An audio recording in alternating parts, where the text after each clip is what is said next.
Bonjour, bonjour, bonjour, mes amis. Bienvenue. Welcome, ladies and gentlemen. This is Citroën C5 Aircross.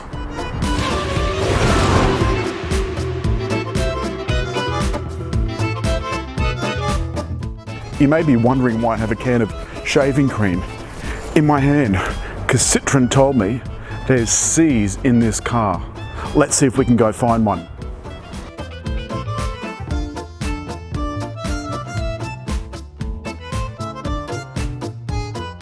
Doesn't work on the other way because of course the C's facing the other way. And while we're about it, can I point out the chevron for Citroën, the LED daytime running lights, the halogen headlights, and down below these little things. Don't know what they are, but I love them. This one actually has vents through it, the other one's solid. And there's also some fog lights. There are two models, Feel and Shine. Shine is the top, Feel is the bottom. Feel has 17-inch wheels. Let me show you.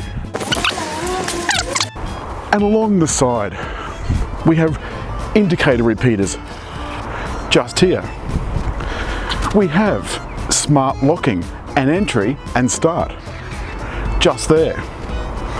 And back here, a little see-through window. Like so. And there's a little Citroën piece de resistance. More chevron craziness. And 3D LED tail lights. All of that on a hatch that is electric. Inside, the floor has a two-position, so you can get a little, I don't know, 6 inches extra. And we all know how much extra 6 inches can matter. Well, to some anyway.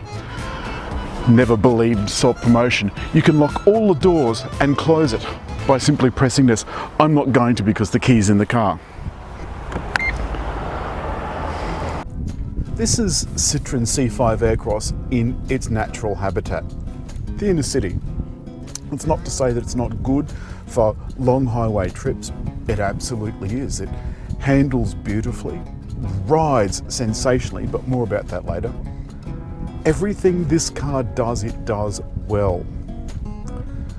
Just about to turn onto Sydney's famous Oxford Street. Hey cutie. Whoa. Holy crap. Oh, sorry, forgot it's recording. And now on Oxford Street, this wide boulevard that connects one part of Sydney's eastern suburbs to the CBD. Apart from being a game mecca, it's also a mecca for really fabulous cars, and C5 Aircross feels right at home. First, a little bit about the car. It comes from French car maker Peugeot-Citroën. In France, they're bitter rivals, or as we like to call them, frenemies. In Australia though, they finally came to their senses and started marketing each other together rather than separately, mainly because Citroën sales are fairly, modest.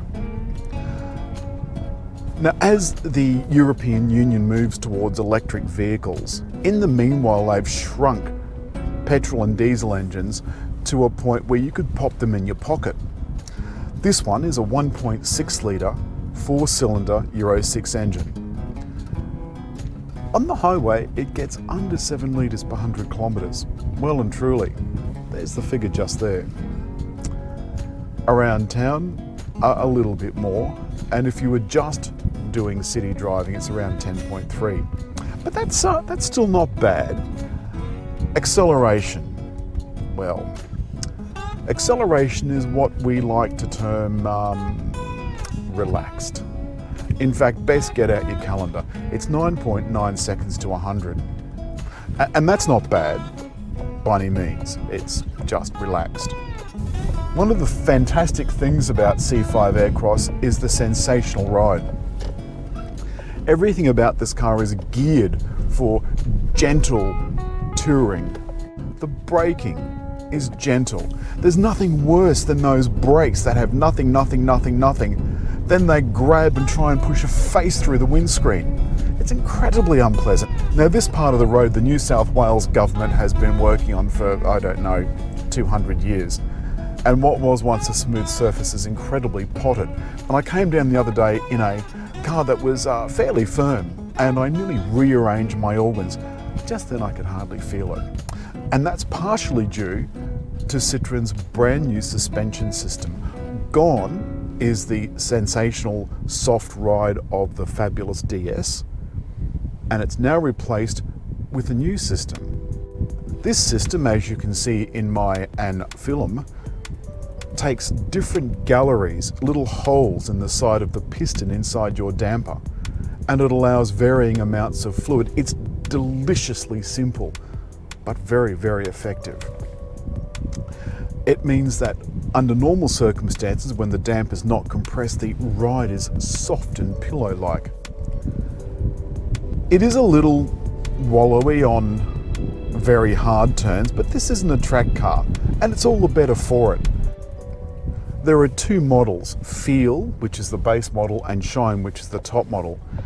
And although both models have that sensational suspension system, the top model, the Shine, gets extra padding in the seat. In fact, the technology in the seat comes from the bedding industry. It's like a pillow top mattress. You feel like you're sitting on a cloud. The astonishment continues once you get up to speed and you realise that that soft pillow-like ride only gets better the faster you go. The engine is unbelievably smooth. It's only 1.6, as I said, but it's connected to the front wheels by a clever 6-speed automatic. Now, you might say that that 6-speed is minus a few gears, and I think you'd be right. It is minus a few gears, but despite that, it still achieves fairly good fuel consumption. And if it's smooth and quick and quiet, what's the harm? This is the world famous Art Gallery of New South Wales, where at the moment the Archibald Prize is showing, along with the Sulman and Wynne prizes. I don't know what that means, but it's forcing me to believe it. And we're driving out onto a little promontory of land that sticks out into Sydney Harbour, with all the muscle jocks doing their lunchtime runs. We are now at Mrs. Macquarie's chair, and if you look outside through the tree, you can see the Opera House, and if you're really careful, the Harbour Bridge. Sydney really has one of the most beautiful harbours in the world. There are little nods all over the cabin to Citroen's history. For example, here at the bottom of the steering wheel, this is a nod to the old DS with its single spoke. And the Citroen double chevron has been reimagined several times since it first came out, but it's how the gears mesh together. It's meant to look like teeth of gears. The buttons on the steering wheel have some of these little shapes, all very easy to access. The ones on this side control the clever dashboard. As you scroll through, the LCD changes completely, which I think is incredibly clever. There's some more of those little oval shapes on the doors and around the door handles and around the vents, and the vents are highlighted with a bit of piano black. But all of the surfaces are nice and soft, and there's a nice strap detail here above the glove box. The seating is especially posh. It looks like a fine French suit that you'd purchased on the Champs-Élysées. The infotainment system is controlled by the touch bar. Pressing the button on the touch bar, for example, allows you to select things like Apple CarPlay. Once upon a time, CarPlay only included Apple apps. Now, as you can see, it includes things like WhatsApp, Spotify, TomTom Go, and Pandora. You can also use Google Maps as well as Apple Maps. You can handle all your messaging, phone and music hands-free without having to lift a finger. There's buttons under that for heating and demisting, and the door lock. The centre console is a neat affair. There's a pistol grip automatic gear selector with the park button on top, the electric brake, manual mode, drive mode control, downhill, and sport modes. If there's one thing I really hate is this stalk that Citroën has insisted on maintaining for its cruise control. In the bin with it, it's absolutely horrible. When you're driving, it's behind the steering wheel and you can't see a thing.